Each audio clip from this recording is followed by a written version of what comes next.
In 1889, one of the richest steelmakers alive sat down and wrote that a man who died wealthy died in disgrace, then spent the next 2 decades giving almost the whole fortune away. Andrew Carnegie was not being modest. He had simply arrived the hard way at a belief about money that most people never test, that having it and thinking correctly about it are 2 entirely different skills, and only one of them gets taught. This is Richer Awake, and this episode gathers 100 close, well-documented looks at how the minds behind real fortunes, and the researchers who have studied them, actually work. Some of what follows comes from Psychology Laboratories, a rigged board game that quietly changes how the winner explains their own winning, a study of farmers whose test scores rise and fall with the harvest, though nothing about their intelligence ever does. Other pieces come from history. Bankers who spread a single family across 5 countries on purpose, a payphone kept in the home of the richest man alive, a Roman tutor who grew rich while arguing that money could never buy a mind any real peace. None of it tells you what to do with your own money.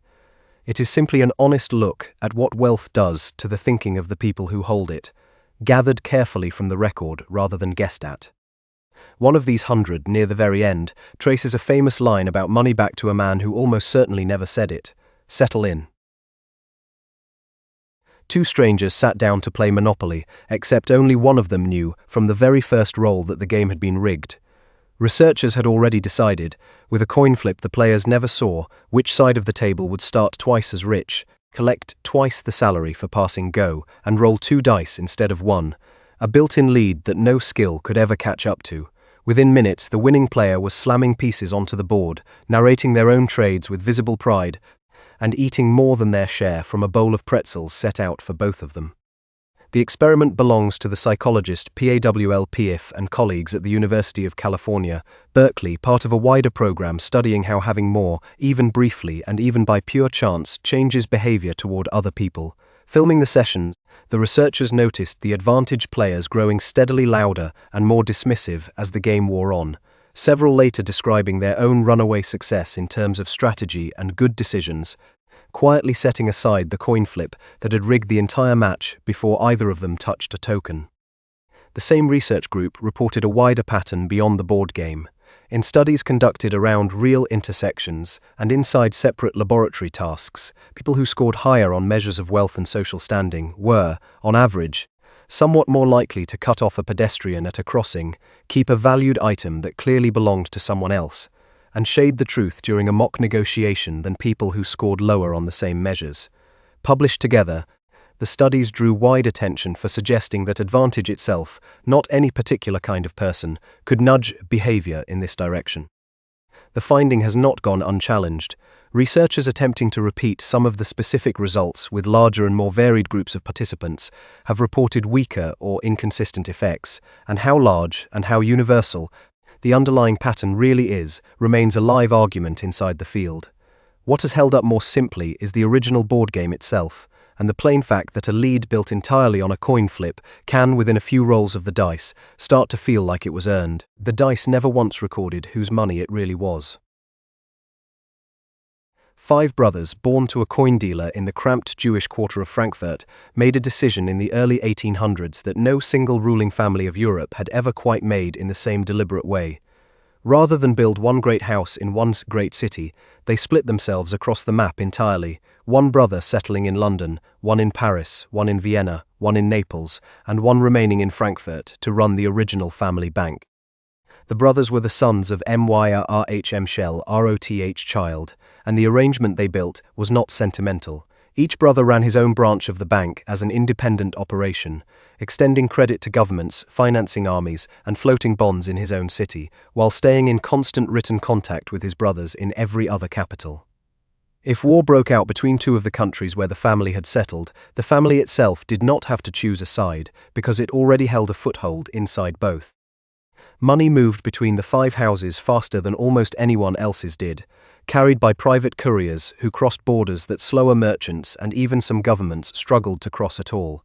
Information, arriving days ahead of official channels, became its own kind of currency, letting the ROTHS child houses judge which loans and which governments were safe long before their rivals could.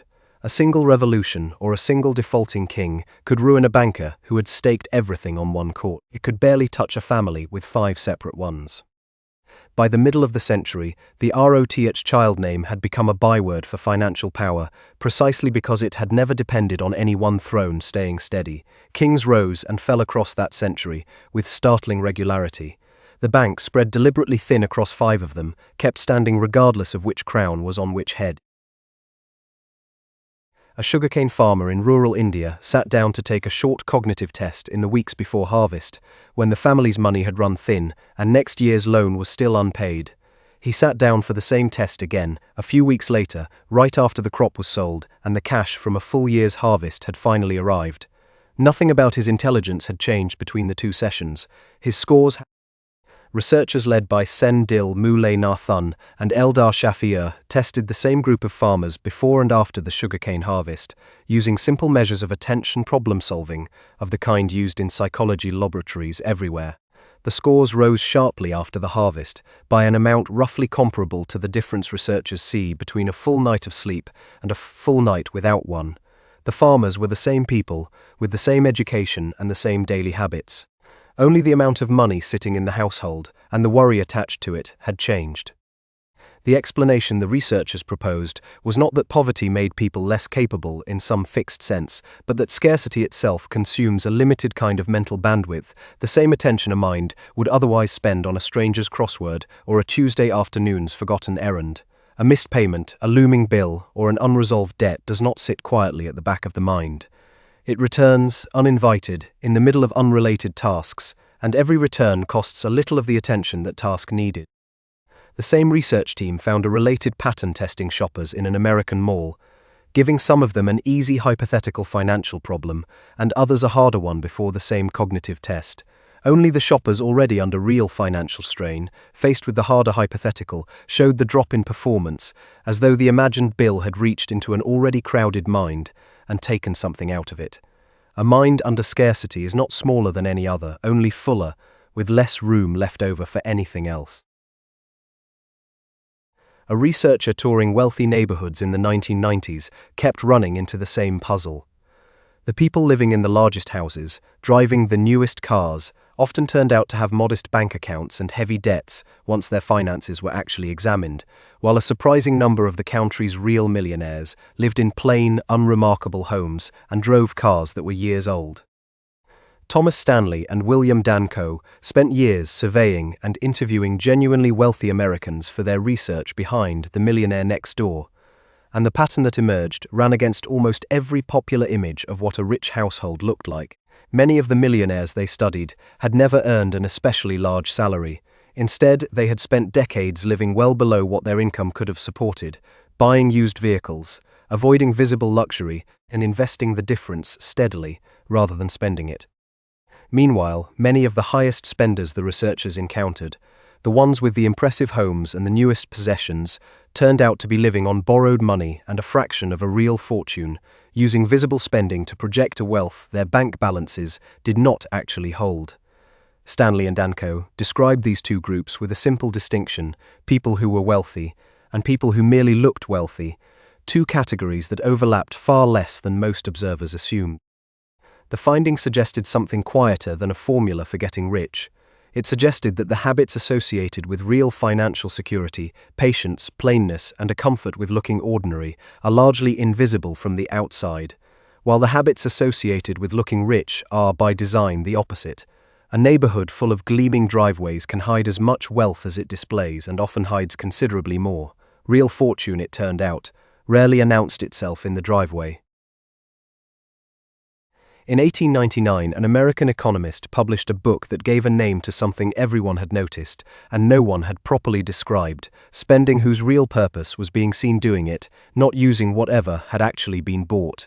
Thorstein Veblen called it conspicuous consumption in his book The Theory of the Leisure Class, and his argument ran deeper than simple vanity. Veblen proposed that in societies where wealth was not always visible on sight, people developed a need to broadcast it through waste, deliberately spending more than a plain object required, or deliberately doing less useful work than they were capable of, purely to demonstrate that they could afford the difference. A pristine, unworn pair of gloves said less about warmth than about the fact that their owner never had to do anything dirty enough to ruin them.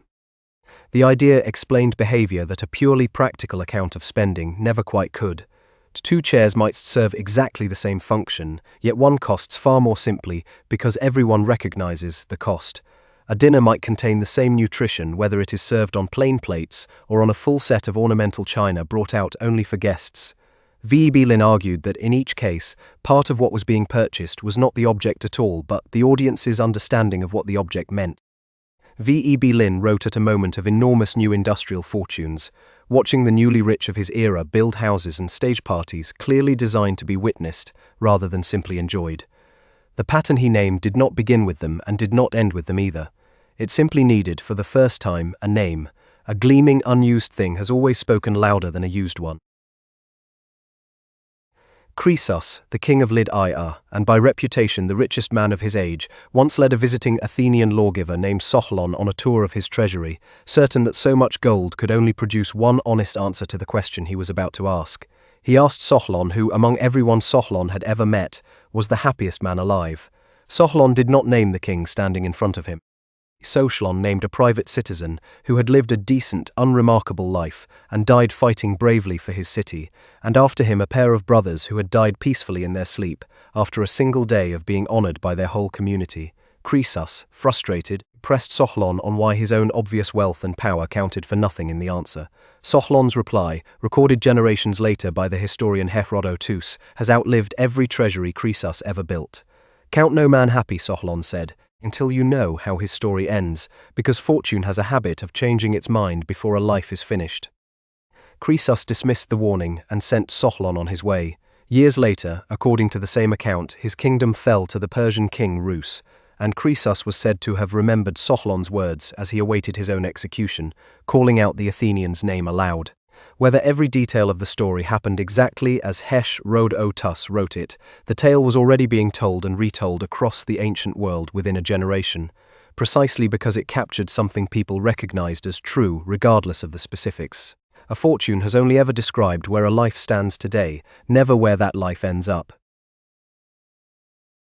In the summer of 1519, 7 men gathered in Frankfurt to choose the next ruler of the Holy Roman Empire, a title that in theory belonged to God and tradition, and in practice belonged to whichever candidate could pay the electors enough to vote for him. Charles I of Spain wanted the crown, and so did the King of France, and both men understood that the election would be decided by money as much as by bloodline. Charles turned to White Kobe Fogger, the head of a great banking house in Augsburg that had grown wealthy financing minds, trade, and the Catholic Church itself. Foggia extended an enormous loan, used almost entirely to pay the 7 electors, and Charles won the vote, becoming Charles V, ruler of an empire that would eventually stretch from Spain to the edges of Eastern Europe. Foggia did not hide his role in the outcome afterward. In a surviving letter to the new emperor, he reminded Charles plainly that the crown might well have gone to someone else without the money Foggia had supplied, and that repayment of the debt was accordingly expected without delay. It was an unusually direct thing for a merchant to say to the most powerful man in Europe, and it reflected a genuinely different relationship with money than most of Foggia's contemporaries held. To Foggia, a loan to an emperor was not a gift or a gamble. It was leverage, plainly understood by both sides, over one of the largest political decisions of the century. Crowns, thrones, and elections have always claimed to answer to tradition and to God. For one summer in 1519, they answered to a ledger in Augsburg. In December of 1912, the banker J. Pierpont Morgan sat before a congressional committee investigating whether a small circle of financiers secretly controlled the American economy, and gave an answer that startled the lawyer questioning him.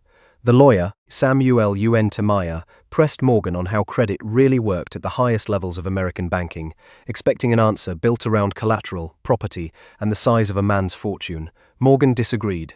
He told the committee that a man he did not trust could not get money from him on all the bonds in Christendom, and that a man he did trust could borrow all he needed with nothing behind him at all. Tamiya, incredulous, asked whether commercial credit was not primarily based on money or property. Morgan's answer was flat. The first thing he said was character. It was an extraordinary claim from the man who had personally organized the rescue of the entire American banking system during the Panic of 1907, using his own reputation to convince other bankers to lend when the country's confidence had otherwise collapsed. Morgan's statement to Congress was not modesty. It described, plainly, how he actually believed the largest sums of money in the country moved, resting less on paperwork than on a network of trust built over decades between men who had watched each other keep their word under pressure. Whether every banker of the era truly operated exactly as Morgan described is a separate question from whether Morgan believed it. He had built and rescued fortunes on that belief for 40 years, by the time he said it aloud in a congressional hearing room. Paper could describe what a man owned, but it was never the thing that made another man willing to lend it to him. Hetty Green was, by the time of her death in 1916, likely the richest woman in the United States, controlling a fortune built from railroad bonds, real estate, and decades of shrewd lending.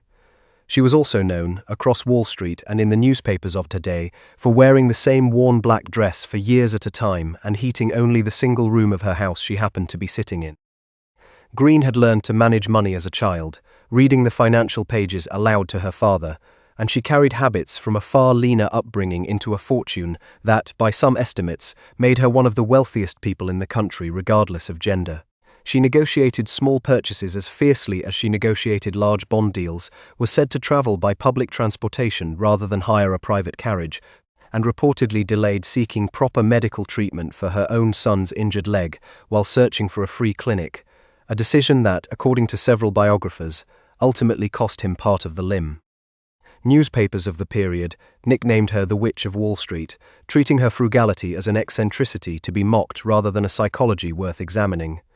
Later biographers have offered a gentler reading, that a mind shaped early by real financial insecurity does not necessarily update itself simply because the numbers in an account eventually change. Green died controlling tens of millions of dollars, an almost unthinkable sum for the era, while behaving, in nearly every daily habit, like a woman who still expected the next payment to be late. Wealth changed everything about her balance sheet, and never once managed to change the woman reading it.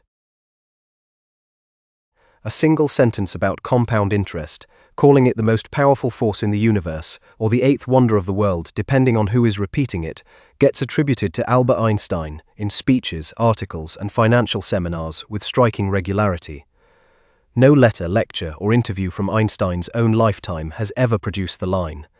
Historians who have gone looking for its origin generally trace it no further back than several decades after his death. What the quote gets right, regardless of who never said it, is the underlying psychology. Researchers studying how ordinary people estimate compounding, including work by Vike Testayengo and Jonathan Zinn-Munn, have found that most people, across a wide range of incomes and education levels, systematically underestimate how quickly an interest-bearing balance grows over many years, and just as systematically underestimate how quickly a debt does the same thing in reverse. The human mind, asked to picture steady percentage growth stretched out across decades, tends to picture something closer to steady addition, a much smaller and much slower process than the real curve produces. The gap has real consequences. Savers who underestimate compounding tend to put away less than the math would reward them for saving, while borrowers who underestimate it tend to take on debt they would price very differently if they could see the true curve in front of them. Neither group is failing at arithmetic they were ever taught. They are failing at an intuition almost nobody is taught at all, regardless of how many quotes about it get attached to famous names. A genius never said the line, though the curve he never described keeps compounding anyway. Offer a person $50 today or $100 in 6 months, and the choice they make turns out to depend heavily on something that has nothing to do with arithmetic, how secure their finances already are. Researchers studying what economists call delay discounting have run this kind of experiment for decades, varying the amounts and the waiting periods, and finding a consistent pattern across many separate studies. People with steadier incomes and greater financial security tend to accept a smaller discount rate, waiting for the larger later reward more often, while people facing real financial strain tend to take the smaller amount now at a much higher rate, even when the math clearly favors waiting. Researchers including Leonard Green and Joe L. Meyer-Son have documented the pattern across a wide range of ages, incomes, and countries. The temptation is to describe this gap as a failure of willpower on one side of it.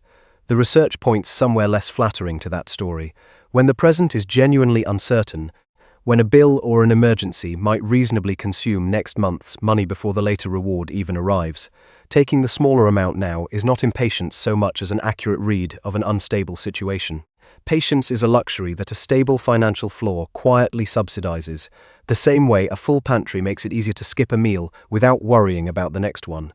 Two people offered the identical bargain can be making two entirely different, entirely reasonable calculations, one betting on a future they can count on, the other refusing to bet on a future they cannot. Some researchers have gone a step further, testing whether the gap is fixed to a person or fixed to a circumstance, giving participants a temporary buffer, a small guaranteed cushion against a bill in the near future, has in some experiments nudged their discount rate closer to that of a more secure participant, at least for the length of the study, suggesting the gap tracks the felt urgencies of the present far more than it tracks any fixed trait of the person choosing. Waiting has never cost the same amount for everyone offered the chance to do it. When descendants of Cornelius Vanderbilt gathered for a family reunion in 1973, more than 120 relatives filled the room, and by most accounts not one of them was a millionaire. A century earlier, their shared ancestor had died the richest man in the United States, controlling a fortune that dwarfed the entire federal treasury of his day. Cornelius Vanderbilt built his wealth first in shipping and then in railroads, dying in 1877 with a fortune worth more, adjusted for the size of the American economy at the time, than almost any single fortune amassed since. His son William doubled it within a decade. After that, the family's own biographers describe a familiar drift: enormous mansions built along Fifth Avenue and in Newport, lavish weddings, art collections, and a widening circle of heirs who had inherited the spending habits of a great fortune without ever having built one themselves. The pattern was not unique to one American family. Cultures with no contact with one another arrived independently at nearly the same proverb about fortune and generations. An old Italian saying tracks a family from stalls to stars and back to stalls again. A Chinese proverb holds that wealth never survives 3 generations. In Lancashire, the same idea appears as clogs to clogs in 3 generations. Each version describes the identical arc built, enjoyed, and eventually spent by people who no longer remember what building it required. Sociologists who study family wealth point to a plain mechanism behind the proverb that the habits which create a fortune, patience, risk tolerance, a comfort with hard and often unglamorous work, are experiences, not inheritances, and experiences do not pass down in a will the way a house or a stock portfolio does. A ledger can be inherited, the discipline that filled it almost never is. In June of 1889, Andrew Carnegie, then building one of the largest steel fortunes in American history, published an essay arguing that a rich man who died leaving behind a great unspent fortune had failed at the one obligation his wealth actually created. Carnegie titled the piece Wealth, though it became known to later generations as the Gospel of Wealth. His argument ran directly against the instinct to build a dynasty. Carnegie wrote that the wealthy held their fortunes in trust for the wider community that had made those fortunes possible, and that a man of means was obligated to administer his surplus wisely during his own lifetime, rather than leave it to heirs or seal it away for after his death. He specifically criticized inherited fortunes passed down untouched, arguing they tended to weaken rather than strengthen the children who received them. Carnegie did not simply write the essay and move on. Over the final decades of his life, he gave away the overwhelming majority of his fortune, funding more than 2,000 public libraries across the English-speaking world, along with universities, concert halls, and research institutions that still carry his name today. He treated the giving itself as a serious, deliberate undertaking, applying much of the same organizational rigor to distributing the fortune that he had once applied to building it. Carnegie's own line, that the man who dies rich dies disgraced, was blunt even by the standards of his era, and it reflected a settled personal belief rather than a demand made of anyone else's fortune. He had spent one half of his life building the largest possible pile, and the other half making certain it did not outlive him. Guests visiting Chewton Place, the sprawling English estate of the oil magnate J. Paul Getty, sometimes needed to make a phone call, and when they went looking for one, they found a single coin-operated payphone installed in a hallway of the mansion for their use. Getty was, for a stretch of the 1950s and 1960s, widely reported to be the richest private citizen in the world, his fortune built on early and highly profitable oil concessions in the Middle East. The payphone at Tutor Place became one of the most repeated anecdotes about him, alongside stories of him personally checking that lights were switched off around the house and washing his own socks in hotel sinks to avoid laundry charges while traveling. Getty did not treat these habits as embarrassing quirks to be hidden. In his own writings on business, he argued explicitly that attentiveness to small unglamorous details, the kind most people stopped noticing once they had money, was part of what had built his fortune in the first place, and that abandoning that attentiveness the moment a person became wealthy was, in his account, exactly how large fortunes started quietly leaking away. He treated frugality less as deprivation and more as a discipline that scaled, in his mind, no differently at $1 billion than at $1. Whether every visitor to Tutor Place found the payphone charming or simply strange, Getty kept it there for years, a small coin slot standing in an entrance hall, built to impress in almost every other respect. The richest man in the world still wanted his guests to pay for their own calls. In 1958, a young investor in Outlast, Nebraska, paid $31,500 for a gray stucco house on a quiet residential street. Decades later, having become one of the richest people on the planet, Warren Buffett was still living in it. Buffett has spoken often, in shareholder letters and interviews, about treating money as something to be invested and left alone, rather than converted into an ever-expanding lifestyle. He has driven modestly priced cars, kept his personal expenses well below what his fortune could easily support, and repeatedly described the Omaha house itself as a source of genuine happiness, not a temporary stop on the way to something grander. When asked directly why he never moved to a larger estate as his wealth grew, Buffett has generally answered that the house already gave him everything a house needed to give him. The choice runs against an instinct that shows up reliably as incomes rise, the pull to match spending to whatever a fortune can now technically afford, upgrading the house, the car, and the vacations in step with the bank balance.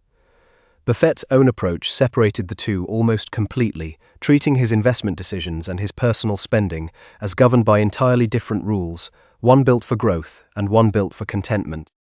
In his own shareholder letters, Buffett described money less as a scorecard to display and more as a set of claim checks that could be cashed in later for whatever a person actually wanted, and he argued that trading a stack of those claim checks for a bigger house he did not particularly want would make no more sense than trading them for anything else he did not particularly want. A fortune, in his case, kept compounding for 7 decades, and the house it was compounding inside of never once needed to. Ingvar Kamprad founded IKEA in Sweden in 1943 and built it into one of the largest furniture retailers on earth, yet for years business reporters who tracked him down often found him flying economy class and driving a car that was well over a decade old. Kamprad wrote a document for his own employees called The Testament of a Furniture Dealer, in which he described wastefulness as one of the most serious failings a person at IKEA could commit, applying the same standard to himself as to anyone stocking a warehouse shelf. Company law, repeated in interviews over the years, described him buying furniture at discount outlets, favoring cheap wine, and asking employees to write on both sides of a piece of paper before reaching for a new one. Whether every anecdote was told with perfect precision, the consistent picture across decades of reporting was of a billionaire who ran his personal life on the same tight margins his company was famous for. Kmprad's own explanation was not about deprivation for its own sake. He argued that a company and a person that treated resources carelessly at the top would eventually treat them carelessly everywhere else too, and that frugality practiced visibly by its founder gave the habit real authority throughout the rest of the business. It was, in his account, less a personal virtue than a piece of company culture that had to start somewhere. A fortune built on selling inexpensive furniture, it turned out, was kept by a man who furnished his own life just as plainly. Researchers stationed observers at a busy pedestrian crossing and recorded, again and again, the same small pattern. Drivers of newer, more expensive cars were measurably less likely to slow down or make eye contact with a pedestrian waiting to cross than drivers of older, cheaper ones. The observation was part of a broader line of research from Pawl Piff and Dasha Keltner examining social class and attentiveness to other people. In a related set of studies conducted in a laboratory setting, participants were left waiting in a room with a stranger for a short period before an unrelated task began. Participants who reported higher social class checked their phones and glanced around the room more often during that waiting period, and made noticeably less eye contact with the stranger sitting across from them than participants who reported lower social class.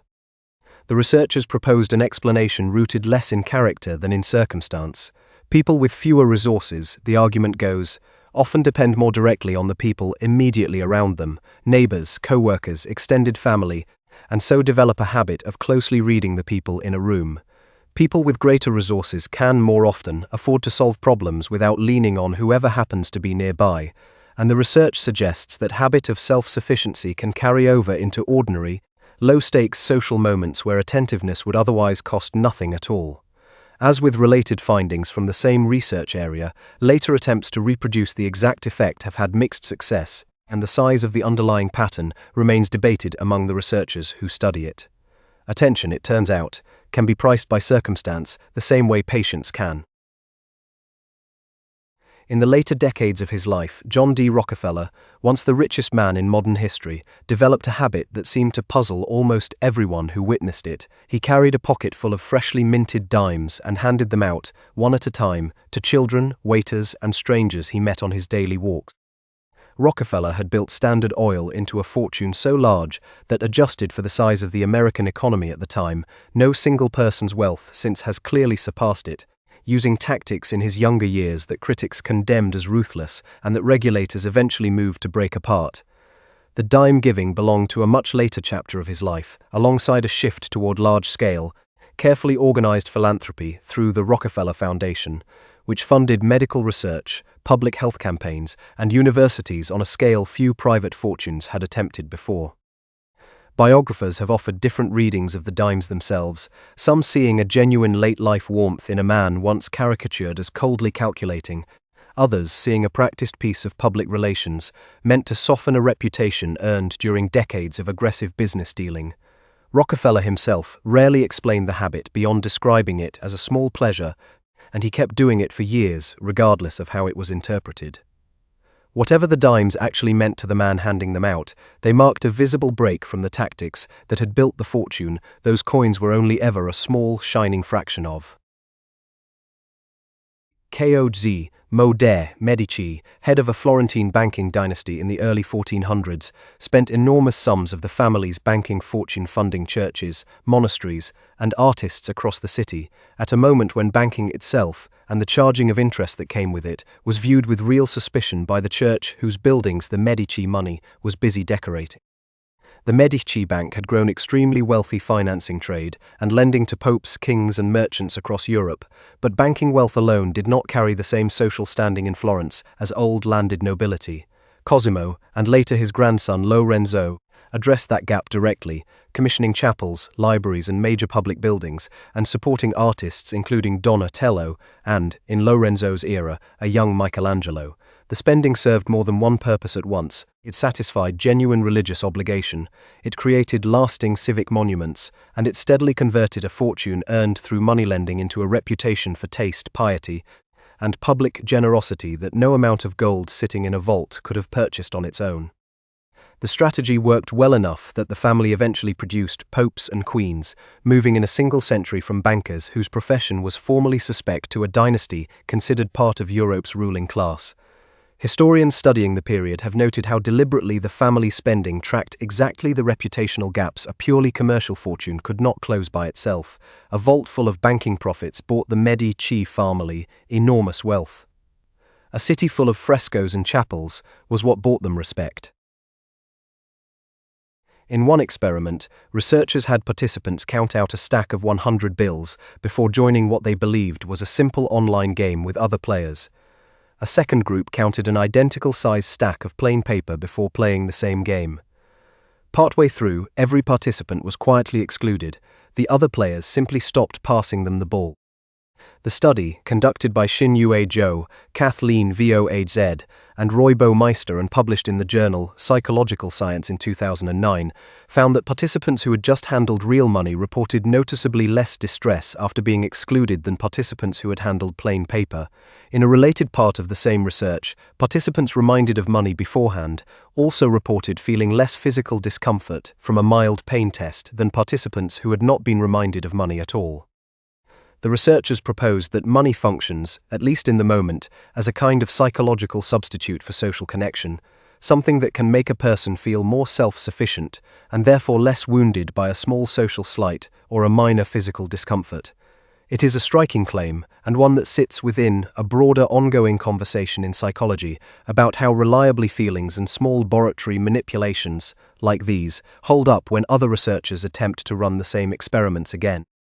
Whatever the precise mechanism turns out to be, the original finding points at something genuinely strange. A stack of paper printed to represent value can apparently reach past the wallet and touch a kind of hurt that has nothing to do with price at all. Researchers handed a group of participants an envelope containing either $5 or $20 one morning, with instructions to spend the money by the end of the day, and told half of them to spend it on themselves, and the other half to spend it on someone else entirely. The study, run by Elizabeth Dunn, Lelh A. Kanin, and Michael Norton and published in Science in 2008, measured each participant's mood at the end of the day. The amount of money made almost no difference. Whether a participant had $5 or $20 barely changed how happy they reported feeling. What made a measurable difference was who the money had been spent on. Participants told to spend the money on someone else, a gift, a charitable donation, treating a friend, reported meaningfully higher happiness by evening than participants told to spend the identical amount on themselves.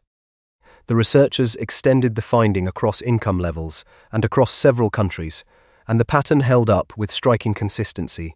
People, with very different amounts of money available to them, still showed the same small lift from spending a little of it on someone else rather than on themselves, suggesting the effect was not simply a product of already having enough to spare. Follow-up field studies extended the same pattern into real workplaces, tracking employees who received a bonus and comparing those who spent part of it on a co-worker with those who kept the entire amount for themselves. The pro-social spenders again reported higher well-being weeks later, and their teams, independently rated by managers unaware of who had spent what, scored higher on measures of everyday cooperation as well. The finding runs against a common, quiet assumption that more money spent on comfort for oneself should reliably produce more comfort in return. A small amount of money, redirected outward instead of inward, appears to buy something that a much larger amount, kept entirely for oneself, does not reliably buy at all. Every year, researchers tracking American charitable giving compile figures broken down by household income, expecting, reasonably enough, that the wealthiest households would give away the largest share of what they earn. Repeatedly, the opposite has shown up in the data. Multiple studies examining giving by income bracket, including analyses published by the Chronicle of Philanthropy, have found that households toward the lower end of the income scale tend to donate a noticeably larger proportion of their earnings to charity than households toward the very top, even though the wealthiest households of course give away far larger sums in absolute dollars. The proportional pattern has shown up often enough, across enough different data sets, that researchers studying giving no longer treat it as a fluke of any single year's numbers. Several explanations have been proposed rather than settled on definitively. Lower income donors are more likely to give to a religious congregation or a local charity they interact with directly and repeatedly, a kind of giving tied closely to community and visible need. Higher income donors, researchers have suggested, may feel less immediate social pressure from neighbors who already assume they are comfortable, and may perceive their own wealth as more precarious, relative to their own reference group, than the raw balance in the bank would suggest to an outside observer. Some researchers studying the gap have pointed to a related finding. A person's sense of having any money left over at the end of the month predicts generosity better than their raw income does, and lower-income households, budgeting closely enough to notice every dollar, seem to feel that margin more sharply and more often than households whose comfortable surplus barely registers as a decision at all. Whatever the exact mixture of reasons, the pattern has held up across years of independent measurement, a quiet contradiction of the assumption that generosity simply scales up alongside a bank balance. In the late 1970s, researchers tracked down a group of people who had recently won a state lottery, a group of people who had recently been paralyzed in an accident, and a comparison group of people to whom neither event had happened, and asked all three groups the same simple questions about how happy they felt in ordinary everyday moments. The study, conducted by Philip Brickman, Dan Coates, and Ronnie Jarnoff Buellman, and published in 1978, produced a result that surprised even the researchers running it.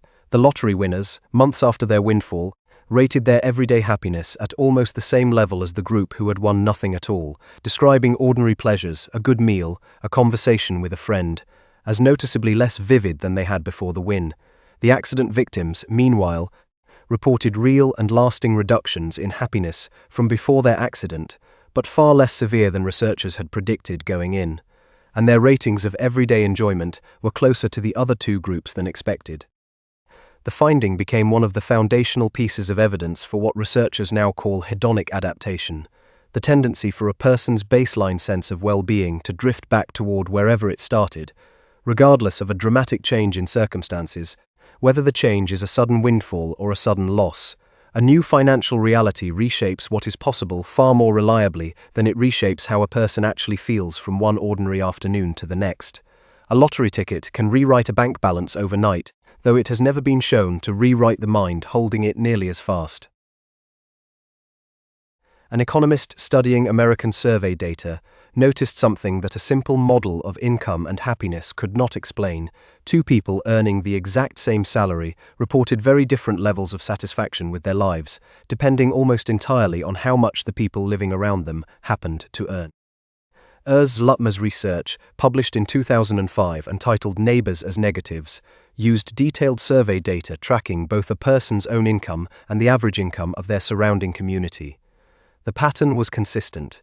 Holding a person's own income perfectly steady, life satisfaction fell as the income of their neighbors rose, and rose as the income of their neighbors fell, even though nothing about the person's own paycheck, spending power, or circumstances had changed at all.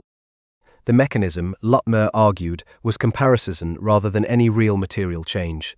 A salary earned in a neighborhood of similarly paid neighbors reads, to the mind holding it, as ample and secure. The identical salary earned in a neighborhood full of higher earners reads instead as falling behind, regardless of what it can actually buy. A raise handed to an entire community at once, in other words, can leave everyone in it feeling no further ahead than before, because the ranking that satisfaction seems to track never really moved. Related research on what psychologists sometimes call the big fish, small pond effect, has found the same mechanism working in the opposite direction too. People who move to a less prosperous community, even while earning exactly what they earned before, often report a rise in day-to-day satisfaction simply because the same salary now sits nearer the top of a smaller pond instead of near the bottom of a larger one. Money, it turns out, gets measured less against a price tag than against whoever happens to live next door. An economist studying decades of American housing data noticed that as the country grew wealthier, the average newly built house grew steadily larger too, roughly doubling in size over a few decades, even as the average family living in it grew smaller. Surveys of homeowners, meanwhile, showed no corresponding rise in how satisfied people felt with their living space. Robert Frank, writing about what he called positional goods in his book Luxury Fever, argued that certain purchases, a bigger house, a more prestigious school district, a nicer car, draw much of their value from their position relative to everyone else's, rather than from any absolute improvement in daily life.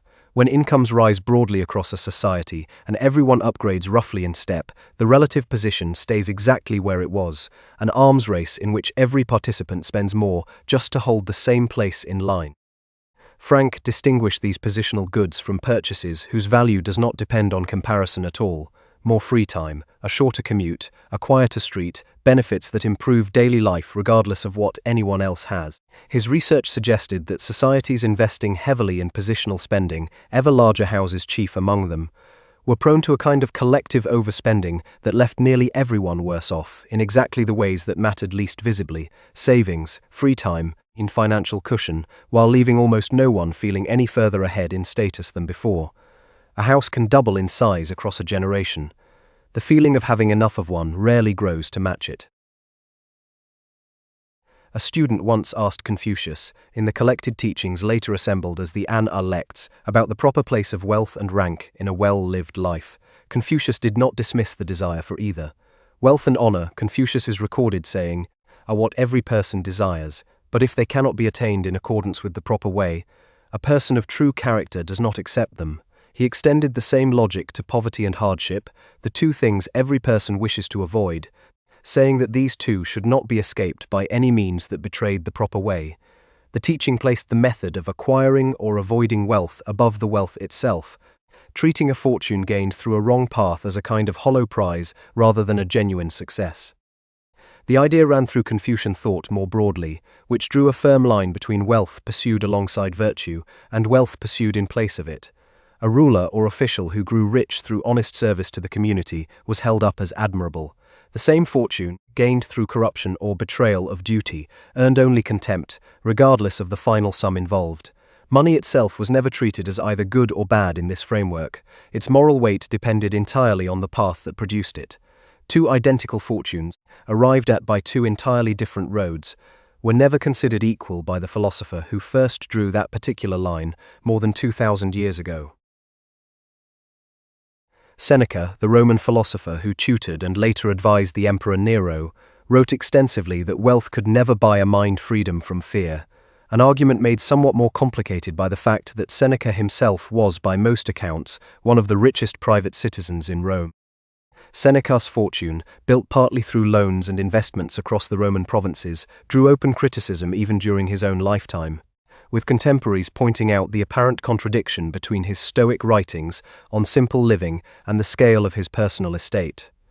Seneca addressed the charge directly in his own essays rather than avoiding it, arguing that a wise man was permitted to hold wealth so long as he did not depend on it, treating money and possessions as what the Stoics called indifferent things, neither good nor bad in themselves, valuable only in how they were used and easily released without real loss to the person holding them.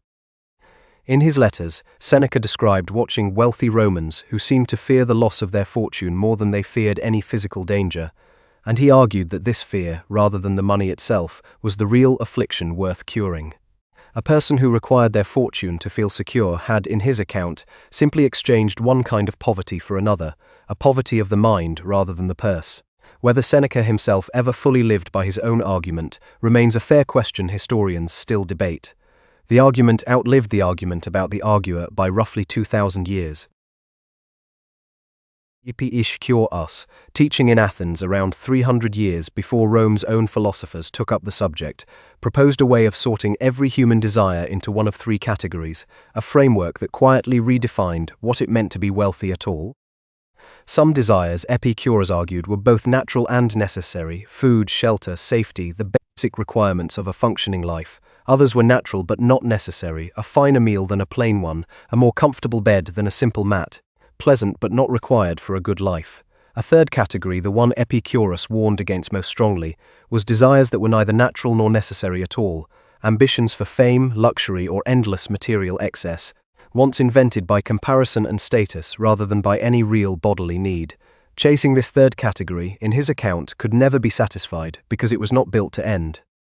By this measure, a person who had secured the first category and enjoyed some of the second, while declining to chase the third at all, counted as genuinely wealthy, regardless of how large their actual estate happened to be.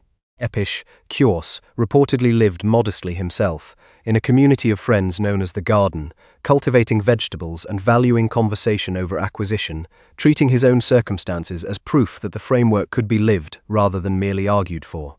Two people with identical bank accounts, sorted by Epicurus' own categories of desire, could end up on entirely opposite sides of his definition of being rich. In a series of experiments, researchers quietly exposed participants to reminders of money, a screensaver showing floating currency, a word puzzle built from money-related terms, before giving them an unrelated task to complete. In one version of the task, a research assistant walked past and dropped a handful of pencils on the floor in plain view. The study, run by Kathleen Vohedji, Nicole Mead, and Miranda Good and published in Sasin in 2006, found that participants who had been quietly reminded of money were measurably less likely to stop and help pick up the dropped pencils than participants who had not been reminded of money at all. Across several related experiments, also chose to sit farther away from a new acquaintance, preferred to work alone rather than with a partner, and gave less help when a stranger explicitly asked for it. The researchers proposed that simply bringing money to mind nudged people toward a more self-sufficient, less socially dependent frame of mind, useful in some situations and less generous in others. The finding drew enormous attention when it was published, becoming one of the most widely cited studies in the field. It has also become one of the more contested.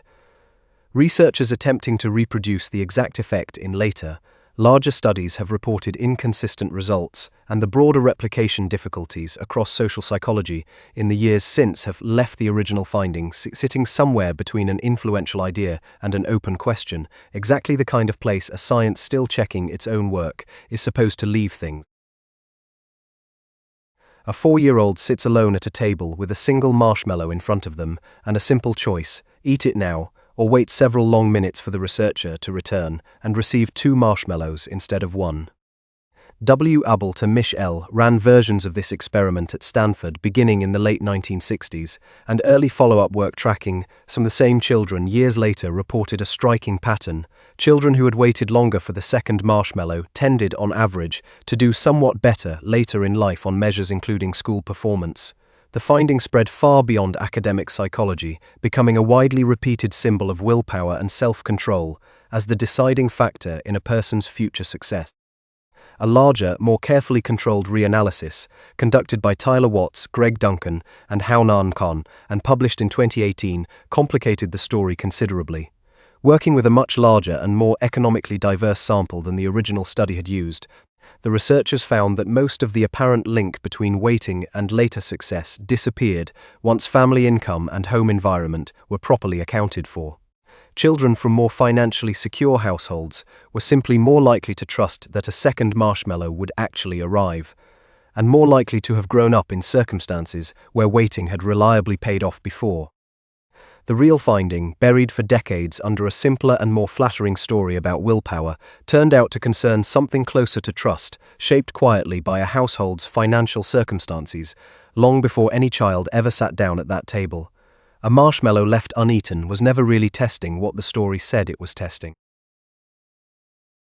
Researchers surveyed thousands of adults across the United States, Canada, Denmark, and the Netherlands, asking each of them a simple question: in the past month, had they spent any money specifically to buy themselves more free time, hiring someone to clean, paying for delivery instead of cooking, paying someone else to run an errand? The research, led by Ashley Will Unz and published around 2017, found that people who reported spending money this way, to buy back time rather than to acquire a possession, also reported measurably higher life satisfaction than people who had not, a pattern that held up across all 4 countries surveyed and across a range of income levels. In a follow-up experiment, the researchers gave working adults $40 to spend on 2 consecutive weekends, once on a time-saving purchase and once on a material purchase, and measured their mood at the end of each day. The time-saving purchase produced a small but consistent boost in reported happiness that the material purchase did not. The researchers noted that relatively few people, even among those who could comfortably afford it, chose to spend money this way when left to their own preferences, suggesting a mismatch between what reliably improved mood and what people instinctively reached for when handed some money to spend. Freeing up an afternoon, it turned out, moved the needle more reliably than filling a room with something new. An hour returned to a calendar, again and again in this research, outperformed an object added to a shelf. Ask a person to recall a recent experience, a trip, a concert, a memorable meal, and then ask them to recall a recent material purchase of similar cost, a piece of furniture, a gadget, a new coat, and researchers have consistently found the 2 memories age in opposite directions. Leo van Boven and Thomas Giflovich research comparing experiential and material purchases found that people tended to grow more satisfied with a remembered experience as time passed, while satisfaction with a remembered possession tended to fade or stay flat. Part of the explanation lay in comparison. A new coat sits next to whatever nicer coat comes along next year, inviting an unfavorable comparison that slowly wears down the original purchase. A trip taken 5 years ago has no obvious rival sitting next to it in memory, and tends instead to get folded into a person's sense of their own story, a chapter rather than an object competing with newer chapters. The research also found that people generally enjoyed discussing their experiences with others more than discussing their possessions, and felt less inclined to compare an experience directly against someone else's version of it, since no 2 trips, meals or evenings are ever quite identical in the way 2 purchased objects so easily can be. A shared vacation and a rival's identical vacation somehow rarely feel like the same competition that two identical cars parked side by side immediately become. The difference shows up even before the purchase happens. Research on anticipation has found that looking forward to an upcoming experience tends to feel pleasant in its own right, while waiting on a package, still in transit, tends to produce more restlessness than pleasure, as though a mind already senses which kind of purchase is which long before either one ever arrives. A purchase competes with whatever replaces it. A memory, oddly, mostly just keeps its place. A German sociologist studying the historical roots of industrial capitalism in the early 1900s noticed something curious in the data available to him. Regions of Europe that had adopted Protestant reform tended, generation after generation, to produce disproportionately more of the era's successful merchants and industrialists than neighboring Catholic regions did. Max Weber, in his 1905 work The Protestant Ethic and the Spirit of Capitalism, argued the connection was not accidental. Certain strands of Protestant theology, Weber proposed, treated worldly work itself as a form of religious duty and treated frugality, the deliberate avoidance of idle luxury even by those who could easily afford it, as a sign of proper devotion rather than mere thrift. The combination, hard, steady labor paired with a reluctance to spend the proceeds on visible comfort, tended to produce exactly the accumulated, reinvested capital that industrial growth required, even though piling up that capital had never been the stated religious goal to begin with. Benjamin Franklin, writing in America a century before Weber studied the pattern, had already captured much of the same spirit in his own widely reprinted proverbs, urging early rising, careful bookkeeping, and a suspicion of unnecessary spending as marks of a well-ordered life. Weber himself cited Franklin's writing directly as an example of the ethic fully secularized, the religious duty having faded while the habits of discipline and reinvestment it had originally produced stayed firmly in place. A sermon about the soul, followed closely enough for a few generations, left behind a surprisingly practical set of habits about the ledger. Charlie Munger, the billionaire investor and longtime business partner of Warren Buffett, told audiences for decades that one of his most reliable problem-solving habits was to reverse the question entirely, asking not how to succeed at something but how a person could guarantee failure at it instead, in as much specific detail as possible. Munger borrowed the approach, which he called inversion, from a saying he attributed to the mathematician Carl Juch K. Ochby, who advised always inverting a difficult problem to make it tractable. Applied to business or investing, Munger's version worked by listing every specific way a company, a decision, or a life could go badly wrong, then deliberately steering away from each item on that list, rather than starting from a hopeful vision of success and working forward from there. He argued the method surfaced blind spots that a purely forward-looking plan tended to miss entirely, since people are generally far better at spotting an obvious mistake in someone else's plan than at noticing the same mistake quietly built into their own. Munger paired inversion with a broader habit he called maintaining a latticework of mental models, deliberately studying ideas from psychology, biology, physics, and history, rather than staying inside a single discipline, on the theory that any one field's tool, used alone, would eventually misread a problem that a different field could have solved instantly. He treated both habits as a kind of maintenance for the mind itself, practiced deliberately rather than left to develop on its own. Most people plan a route toward where they want to end up. Munger spent just as much time mapping every road that led somewhere else entirely.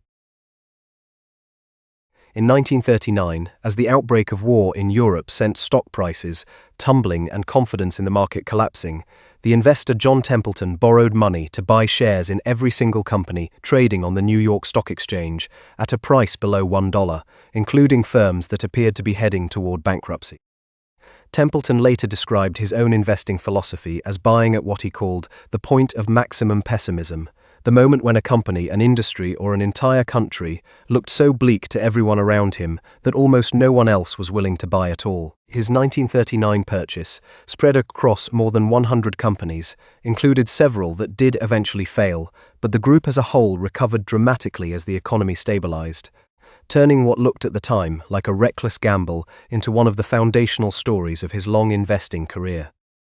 Templeton applied the same instinct repeatedly across decades, seeking out entire countries or industries that investors elsewhere had written off, reasoning that a mood, however grim, was a description of how people currently felt, rather than a fixed fact about how a company or an economy would necessarily perform going forward. He treated widespread pessimism less as a warning sign and more as a signal that prices had likely been pushed further than the underlying reality actually justified.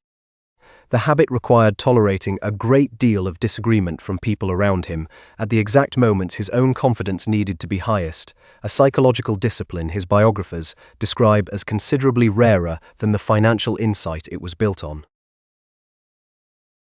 A financial planner sitting across from a new client who had recently inherited several $1 million noticed something that did not fit the client's new bank balance at all.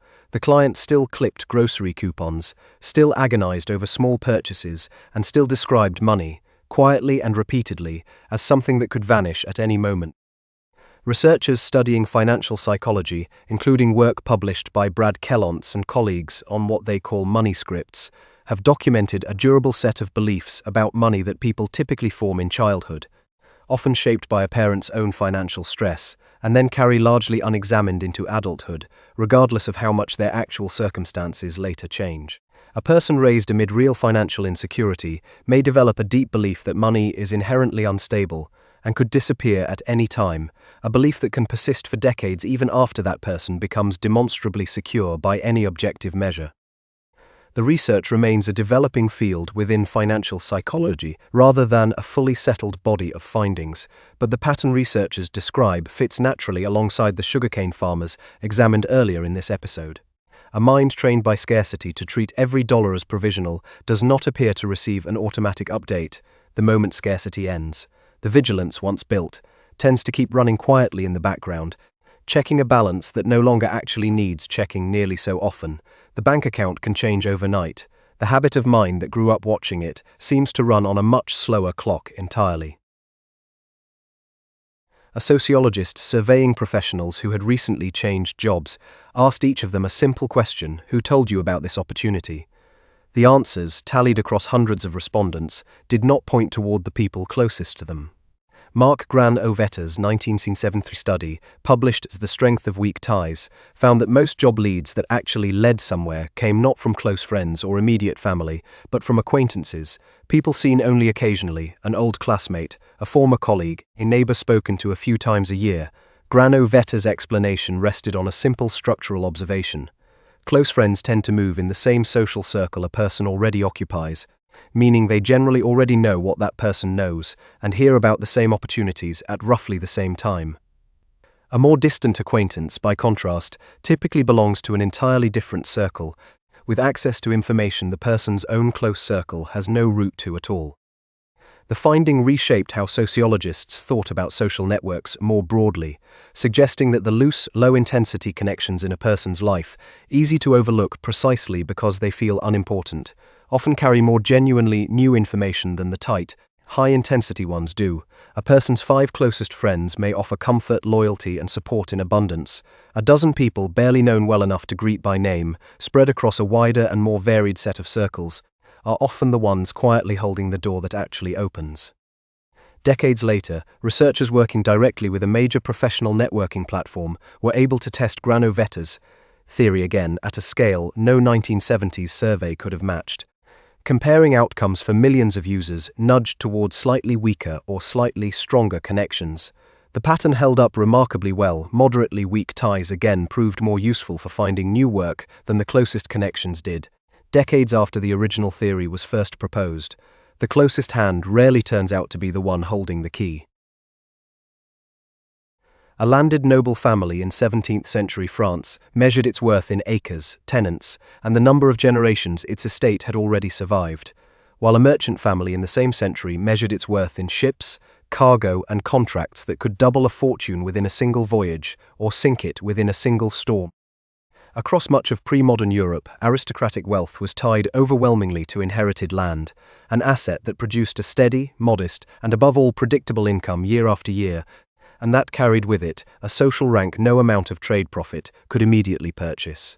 Merchant families, operating largely outside that inherited system, built their fortunes instead through commerce, shipping, and increasingly through banking and finance, activities the landed nobility often viewed with open suspicion, treating trade as beneath a truly noble family, even as merchant fortunes began, in many cities, to eclipse the wealth of the nobility looking down on them. The two groups thought about risk in almost opposite terms. A landed family's entire strategy centered on protecting an estate across generations, avoiding any gamble that might threaten what already existed. A merchant family's entire strategy depended on accepting real risk in exchange for a return that land alone could never produce, understanding that any given voyage or venture might fail completely, provided enough of them succeeded instead.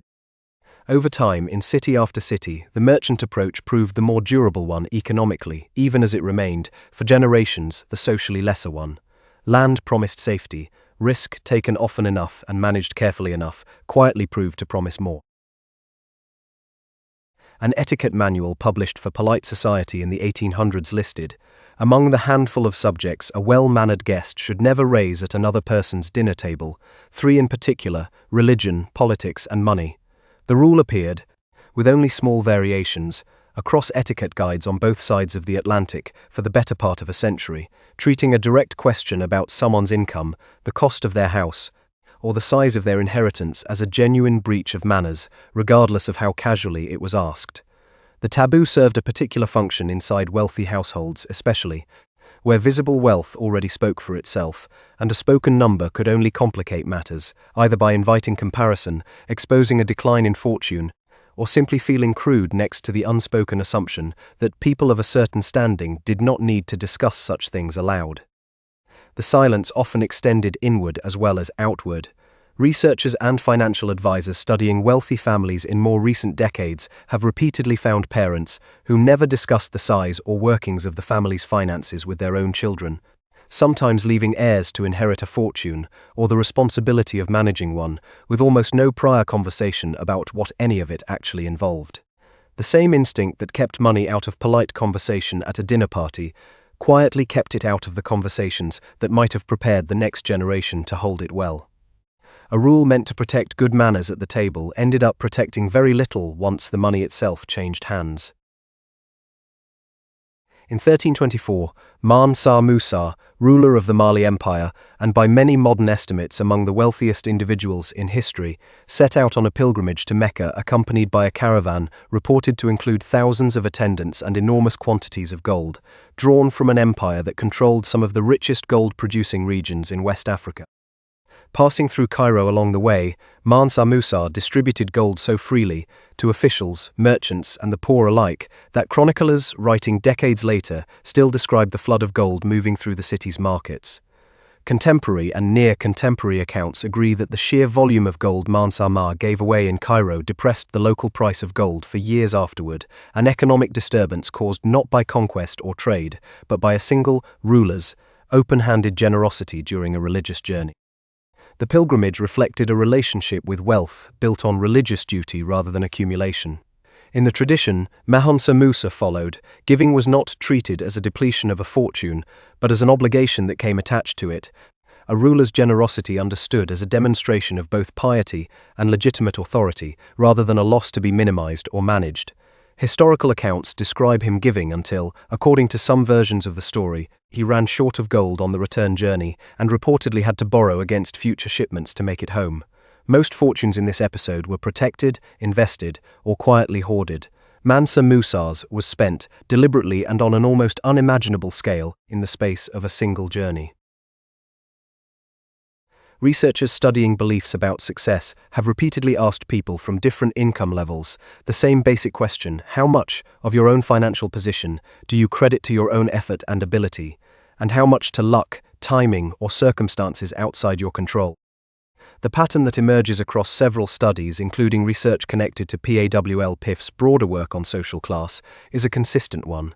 People with greater wealth tend, on average, to attribute a larger share of their financial position to their own effort and talent, and a smaller share to luck or circumstance, than people with less wealth do when asked about their own position. The gap holds up even when researchers account for genuinely different levels of effort and skill among the people being surveyed, suggesting the difference is at least partly a matter of perception, rather than simply an accurate report of how each person actually got where they are.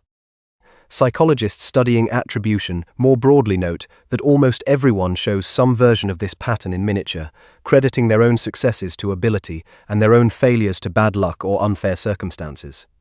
What appears to change with wealth is less the existence of the bias than the room available to indulge it fully, since a larger fortune offers more visible evidence, promotions, deals, investments that paid off, that can be pointed to as proof of skill, while a harder financial position offers fewer such moments to point to at all.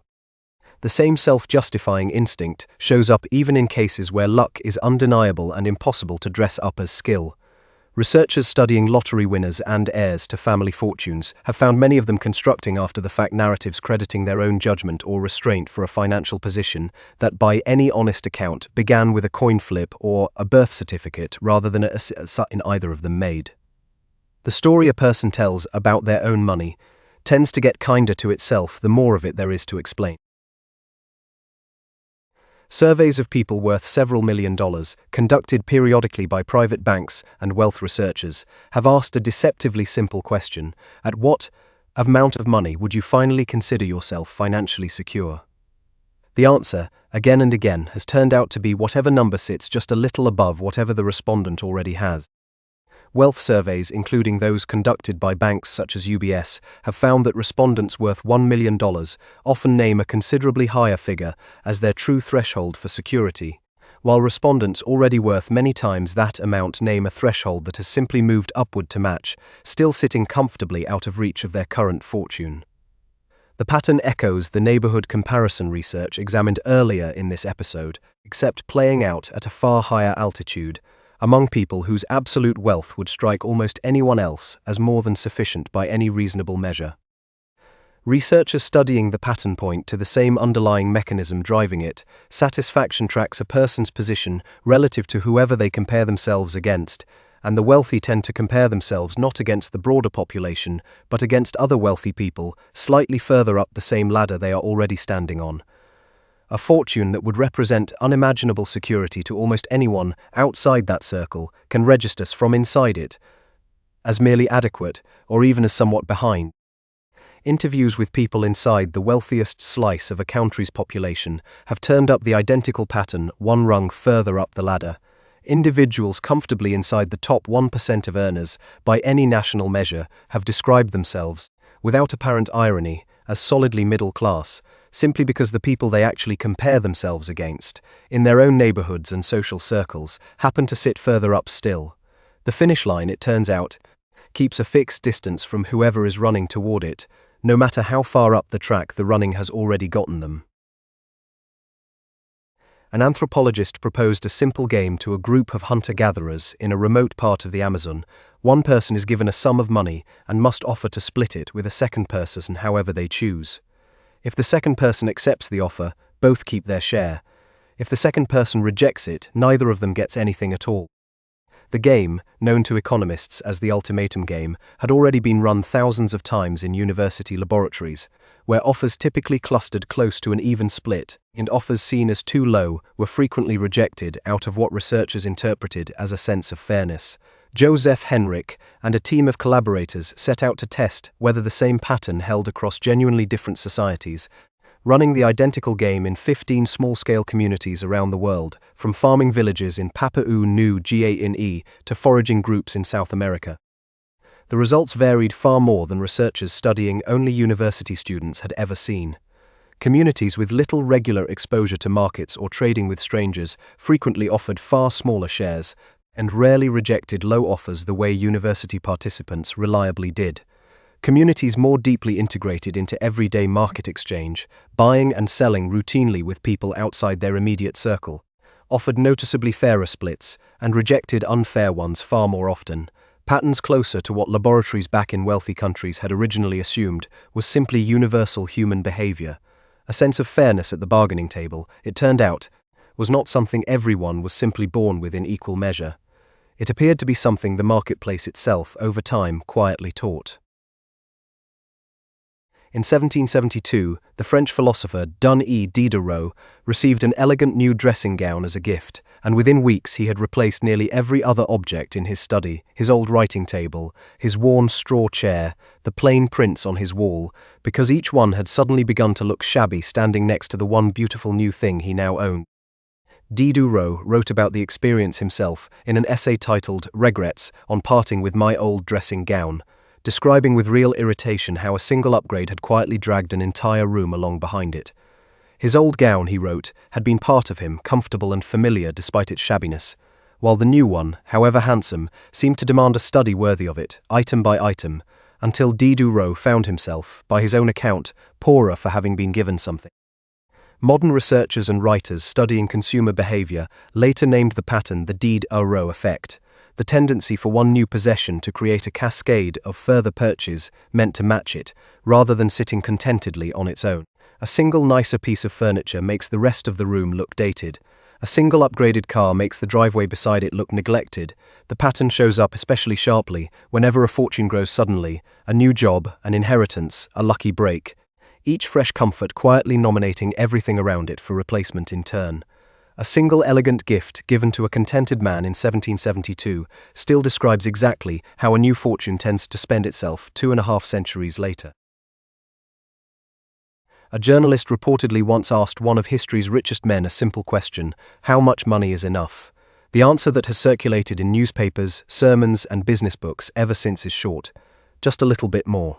The exchange is almost always attributed to John D. Rockefeller, and it is almost never accompanied by an actual date, a named publication, or a witness anyone can point to. Biographers who have gone looking for its origin have found the same result. Researchers found chasing the Einstein compound interest line earlier in this episode, a tidy, quotable moment with no solid ground underneath it, repeated so often across so many decades that its lack of a source rarely slows anyone down before repeating it again. What makes the line worth keeping, regardless of who almost certainly never said it, is how precisely it matches everything else gathered across this episode. Lottery winners settle back near their old baseline within months. Neighborhoods reset their sense of enough the moment the house next door gets bigger. Even survey respondents worth many millions keep naming a threshold for security that sits just beyond whatever they currently hold. The quote is folklore. The pattern underneath it, tested again and again by researchers with no interest in a good story, is not. Andrew Carnegie, at the start of this episode, gave almost his entire fortune away rather than let it define him after he was gone. Whether the choice made him wiser than the man in the borrowed quote, or simply luckier in having asked himself the question early enough to still change the answer, is not a question this research was ever going to settle. The number always seems to sit just one step past wherever a person is currently standing. A researcher closes a laboratory door after the last participant of the day has gone home. A sugarcane farmer walks back from market with a year's earnings folded carefully into a cloth. A banker in a quiet office in a city built 5 centuries ago locks a ledger for the night before turning down the lamp. None of them are thinking about each other, and none of them ever will. Each of them is proof of the same small, quiet thing. Money has never simply been an amount. It has always been a set of habits, beliefs, and reflexes that a mind builds around having it, or around not having enough of it, often long before that mind ever gets any real say in the matter. A childhood spent watching a bill arrive too early shapes a way of thinking that a later inheritance rarely undoes on its own. A single lucky roll of a coin flip can, within minutes, start to feel like something earned outright. A number named as the true threshold for security has a habit of quietly moving the moment it is finally reached. None of what filled the last 100 stories was ever a formula, and none of it was meant to tell anyone what to buy, what to sell, or what to do with whatever happens to sit in their own account tonight. It was simply an honest look, built from careful research and from the records people left behind, at how the minds behind real fortunes, modest ones, vanished ones, and quietly enduring ones, actually worked, long before any of us were born, to go looking for the pattern. The dice, the ledgers, the coin scales, and the dinner tables, where money was never once allowed to be mentioned, were all only ever describing the same ordinary mind, doing what minds have always done with whatever they happened to be holding.